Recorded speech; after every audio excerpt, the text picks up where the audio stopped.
नेता प्रतिपक्ष जरा वो न बतावे, सिर्फ राजनीति कर रहे हैं, बयानबाजियां कर रहे हैं, विशेष राज्य के दर्जा पर सवाल खड़ा कर रहे हैं।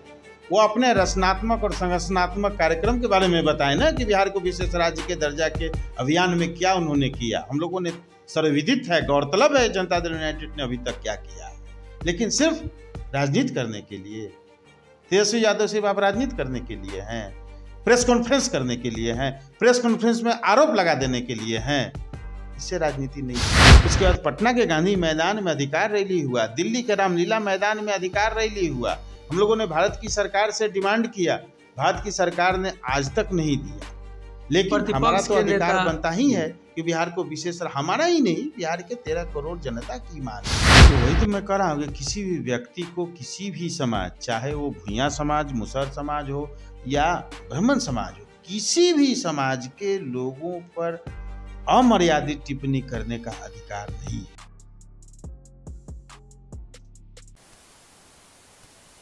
बिहार के पूर्व मुख्यमंत्री जीतन राम मांझी के बयान के बाद अब लगातार उनकी किरकिरी हो रही है। जीतन राम मांझी ने इस बात को लेकर कहा है कि हमने अपने समाज के लोगों को, यानी दलितों पर अभद्र टिप्पणी की, पहले ब्राह्मणों पर की। इस बात को लेकर आज मानवाधिकार आयोग में केस भी दर्ज हो गया है, सूचना भी दे दी गई है। अरविंद निषाद जी हैं जदयू के, गठबंधन में जीतन राम मांझी लगातार इस तरीके का बयान दे रहे हैं। लगता नहीं है आप लोगों को कि जो जमीनी स्तर पर आपके कार्यकर्ता हैं, जो वोटर हैं, वो नाराज हो जाएंगे मांझी जी के इस बयान से?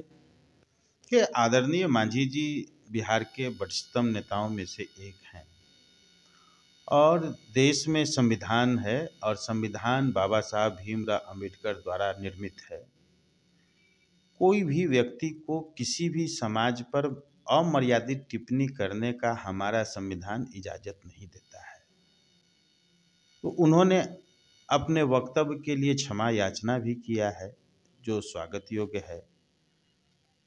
मांझी जी को ऐसा महसूस हुआ कि हमसे कुछ गलत हो गया है, कुछ गलत मैं बोल गया हूँ, तो उन्होंने क्षमा याचना कर ली है।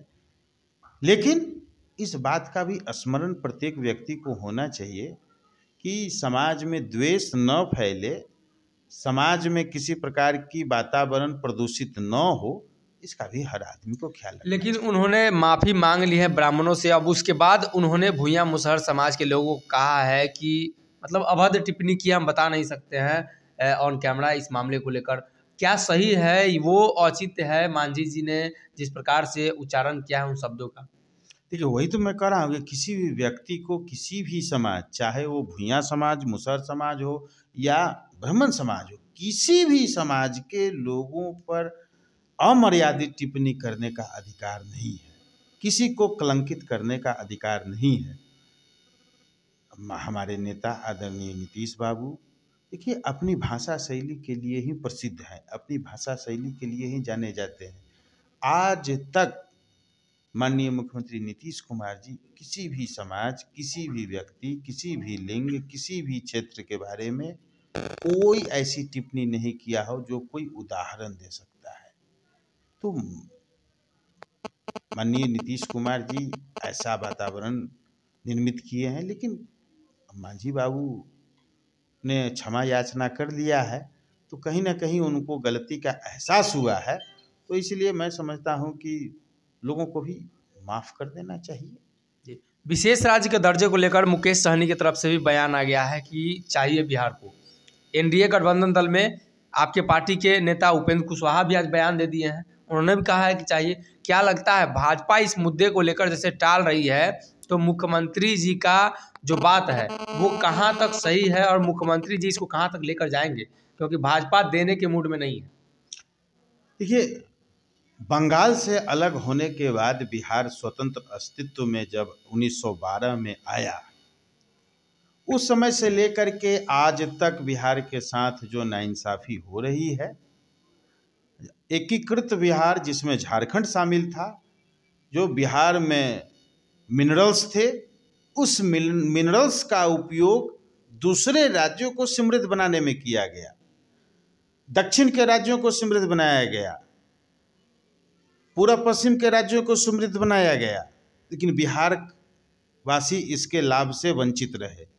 तो आज वही माननीय मुख्यमंत्री जी लगातार सवाल उठा रहे हैं कि जिस द्रुत गति से, जिस तीव्र गति से बिहार आगे बढ़ रहा है, तो मुझे अगर बिहार को विशेष राज्य का दर्जा मिल जाता है तो बिहार को विकसित श्रेणी में लाने में कोई कसर हम नहीं छोड़ेंगे।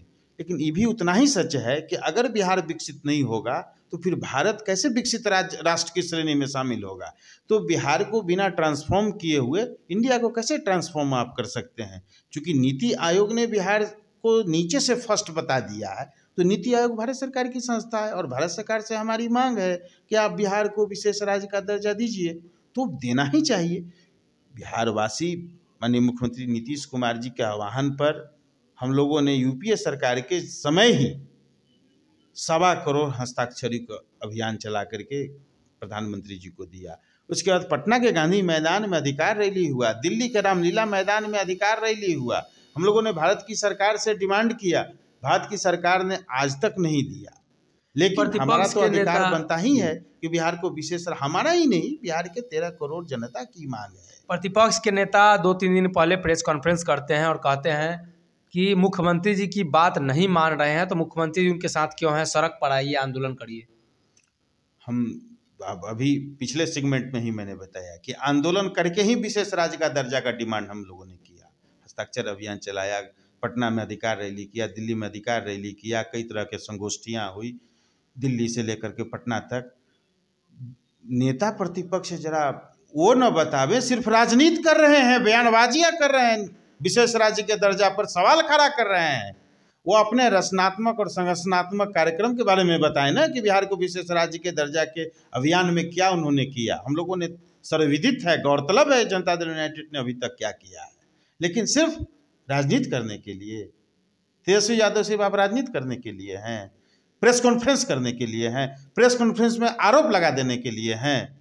इससे राजनीति नहीं होता है। आपको सकारात्मक राजनीति का पाठ होना चाहिए।